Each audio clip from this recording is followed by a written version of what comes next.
Ada satu peristiwa yang sampai hari ini saya selalu ingat. Dan ini peristiwa yang kurang menyenangkan untuk diingat sebenarnya. Peristiwanya terjadi ketika saya kelas 3 SD di Surabaya dan saya ikut ibu bersama dua kakak karena ibu berpisah dari ayah saya dan kami tinggal di sebuah garasi rumah orang. Ya, garasi mobil. Dan itu atas dasar belas kasihan dari pemilik rumah yang ternyata adalah langganan jahit ibu saya. Jadi hari itu ibu saya pekerjaannya jadi penjahit di rumah. Dia terima order dari teman-temannya, dari orang-orang yang sudah kenal dia. Dan dia punya satu mesin jahit yang dibawa kemana-mana. Pada saat kondisi kami seperti itulah, ada peristiwa yang selalu saya kenang. Yaitu ketika saya ingin sekali bisa naik sepeda. Dan kebetulan anak tetangga punya sepeda. Saya pribadi tidak punya hari itu. Nah, kemudian pada saat saya gonceng dia, sepeda oleng. Pada saat oleng, nabrak mobil yang sedang parkir dan akibatnya kaca spion mobil itu patah. Karena ketakutan yang luar biasa, saya lari mutar jauh untuk kembali ke rumah saya. Sebab arah rumah saya itu di sini. Nah, saya lari ke sana supaya tidak ketahuan di mana rumah saya. Tapi teman saya yang tertinggal kan dipegang oleh pemilik mobil, kemudian diminta tunjukkan rumah saya. Nah, waktu saya lari sampai di rumah, saya langsung sembunyi di bawah kolong. Ketakutan yang luar biasa. Ini anak kelas 3 SD. Nah, saya sembunyi, ketakutan sekali. Ibu saya bingung ketika lihat saya lari masuk kolong. Gak lama kemudian, wah, terjadi huru-hara di depan rumah. Ternyata yang punya datang bersama supirnya.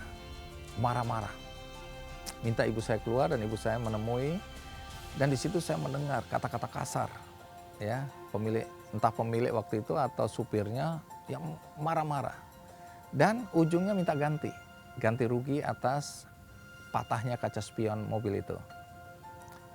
Lama saya mendengar dan hati saya atau jantung saya berdegup begitu kencang karena saya dengar kata-kata kasar itu. Nah, pada saat ibu saya masuk, dia langsung peluk saya. Dia bilang, "Gak usah takut. Nanti kita akan ganti spion itu."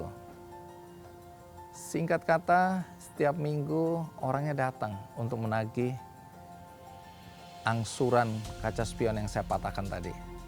Padahal kita tahu, penjahit itu belum tentu dalam satu minggu ada orderan. Nah, kalau ibu saya tidak bisa bayar, kata-kata kasar itu keluar lagi.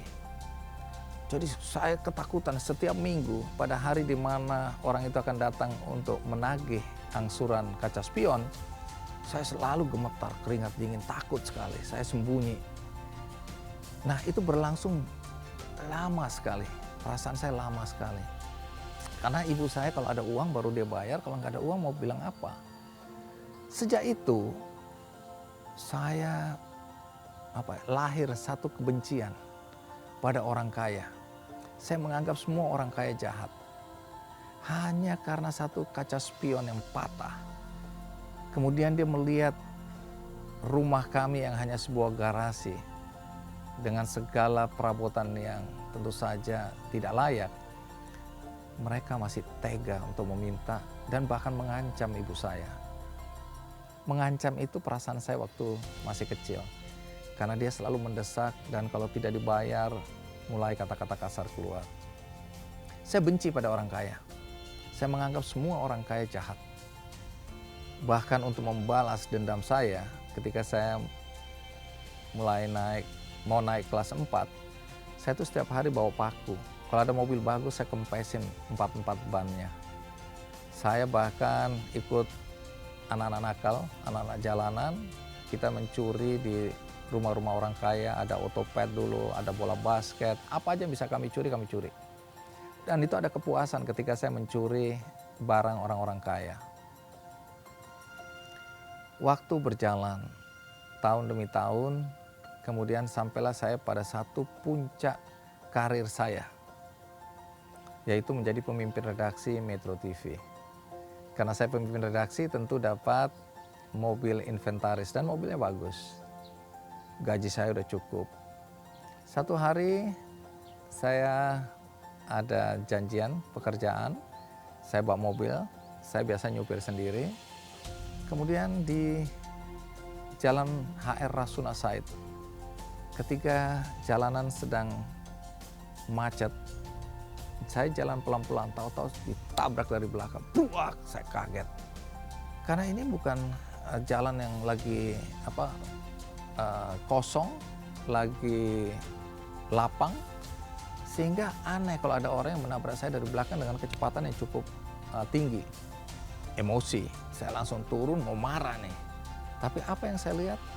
Ternyata seorang anak muda, ya, dia sibuk benerin motornya dan kelihatan ketakutan sekali, dan seorang nenek-nenek pakai kain gitu ya. Dan saya lihat tangannya lecet, kakinya lecet. Tapi nenek itu begitu melihat saya langsung datang terus minta maaf. Maaf ya Pak, maaf ya Pak, maaf ya Pak. Aduh maaf ya Pak. Begitu. Nah waktu lihat anak muda itu sebenarnya emosinya masih tinggi. Tapi Tuhan hari itu langsung mengingatkan saya pada peristiwa kaca spion. Dek, kaget. Kenapa? Karena posisinya sekarang berbalik. Kalau dulu saya dalam kondisi ekonomi yang seperti saya ceritakan tadi, menabrak mobil. Dan sekarang saya melihat dari motor, penampilan orang itu dan nenek-nenek itu, tentu ini masyarakat dari kalangan bawah. Lalu apa yang saya lakukan? Begitu ingat peristiwa kaca spion, langsung saya bilang, Tuhan terima kasih. Dalam sekejap itu saya diingatkan, karena saya mau marah tadinya. Langsung saya bilang, Bu, Ibu nggak apa-apa? Nggak apa-apa nak, nggak apa-apa nak, Ibu nggak apa-apa, terima kasih, terima kasih. Saya cuma bilang sama lain kali hati-hati. Saya lihat mobil saya penyok. Nah ketika di mobil saya bawa tenang sedikit, saya ke pinggir, saya bilang Tuhan terima kasih. Tuhan dalam waktu yang begitu singkat mengingatkan saya kembali akan peristiwa yang terjadi dalam diri saya. Kalau dulu saya dimarahin, kalau dulu saya diperlakukan seperti itu, hari ini nyaris saya memperlakukan orang seperti apa yang diperlakukan kepada saya waktu kecil dulu, kepada ibu saya waktu itu. Jadi kembali lagi teman-teman, ketika kita berada pada posisi di mana kita mungkin lebih baik dari orang lain, bisa aja kemudian kita melakukan hal-hal yang menyakiti perasaan orang. Kita tidak menyadari mungkin apa yang kita lakukan membuat orang lain menderita. Jadi sekarang saya selalu menakar-nakar. Apa yang saya ucapkan, apa yang saya lakukan, apakah itu akan menyakiti hati orang lain? Apakah ada anak-anak yang tersakiti kemudian memiliki dendam yang tidak bisa selesai? Saya beruntung karena dendam itu berakhir. Tapi berapa banyak orang yang oleh karena masa kecil yang tersakiti, terzolimi, dimarginalkan, diperlakukan tidak baik, yang kemudian bibit dendam itu tumbuh. Dan ketika dewasa, itu merusak akal dan budinya, sehingga dia berlaku kasar pada orang lain. Dia bahkan melakukan hal-hal yang destruktif dalam hidupnya. Jadi sekali lagi, siapapun kita, ketika kita hendak berbicara, mengucapkan sesuatu, hendak bertindak, bahkan mungkin kita dirugikan oleh seseorang, apakah kita harus membalas dengan perlakuan yang sama? Jangan, karena ternyata dendam saya pada orang-orang kaya itu kemudian hilang sirna. Saya kemudian menyadari bahwa hidup itu tidak hitam dan putih. Orang kaya tidak identik dengan orang jahat. Jadi mudah-mudahan ini satu pelajaran bagi kita semua. Toh katakanlah mobil saya penyok, kan tidak ada orang yang memang dengan sengaja hendak merusak mobil kita. Ya kita relakan aja. Itu akan membuat kita lebih bahagia daripada kita marah, kita mengancam, kita minta ganti rugi. Toh sekarang ini misalnya mobil saya itu sudah diasuransikan. Jadi tidak dirugikan apa-apa selain ada waktu yang mungkin hilang 1-2 hari karena mobil harus ke bengkel.